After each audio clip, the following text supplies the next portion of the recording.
Hartford, July 5th, 1875. My dear Howells, I have finished the story and didn't take the chap beyond boyhood.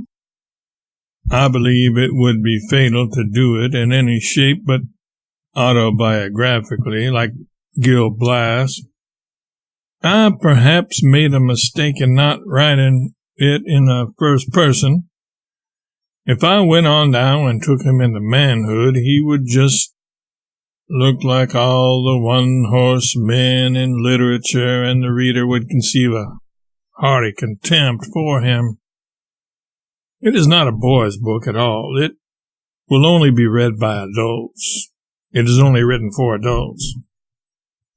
Moreover, the book is plenty long enough as it stands. It is about 900 pages of manuscript, and maybe 1,000 when I shall have finished working up vague places, so it would make from 130 to 150 pages of the Atlantic. About what the foregone conclusion made, isn't it? I would dearly like to see it in the Atlantic, but I doubt if it would pay the publishers to buy the privilege or me to sell it. Bret Harte has sold his novel, same size as mine, I should say, to Scribner's Monthly for $6,500. Publication to begin in September, I think. And he gets a royalty of 7.5% from Bliss in book form afterwards. He gets a royalty of 10% on it in England, issued in serial numbers, and the same royalty on it in book form afterwards, and is to receive an advance payment of £500 the day the first number of the serial appears. If I could do as well here and there with mine, it might possibly pay me, but I seriously doubt it, though it is likely I could do better in England than Bret, who is not widely known there. You see, I take a vile, mercenary view of things, but then my household expenses are something almost ghastly. By and by I shall take a boy of 12 and run him on through life, in the first person, but not Tom Sawyer. He would not be a good character for it. I wish you would promise to read the manuscript of Tom Sawyer sometime, and see if you don't really decide that I am right in closing with him as a boy, and point out the most glaring defects for me. It is a tremendous favor to ask, and I expect you to refuse, and would be ashamed to expect you to do otherwise. But the thing has been so many months in my mind that it seems a relief to snake it out.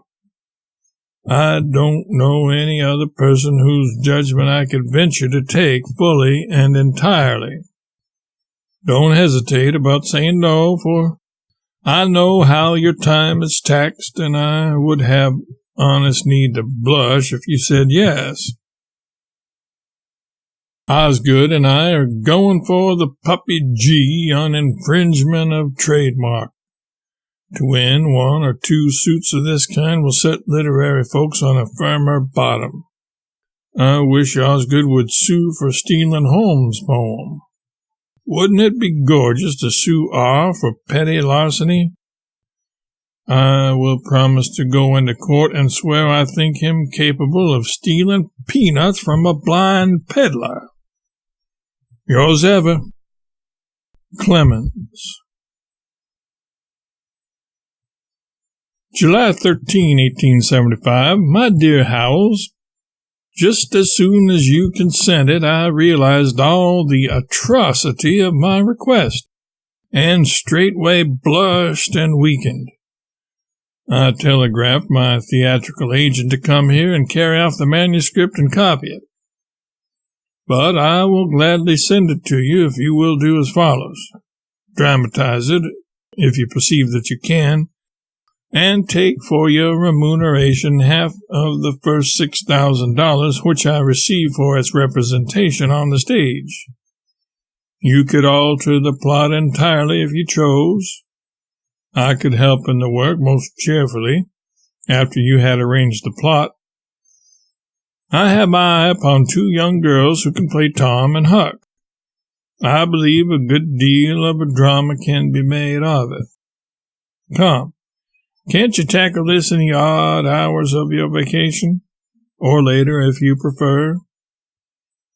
I do wish you could come down once more before your holiday.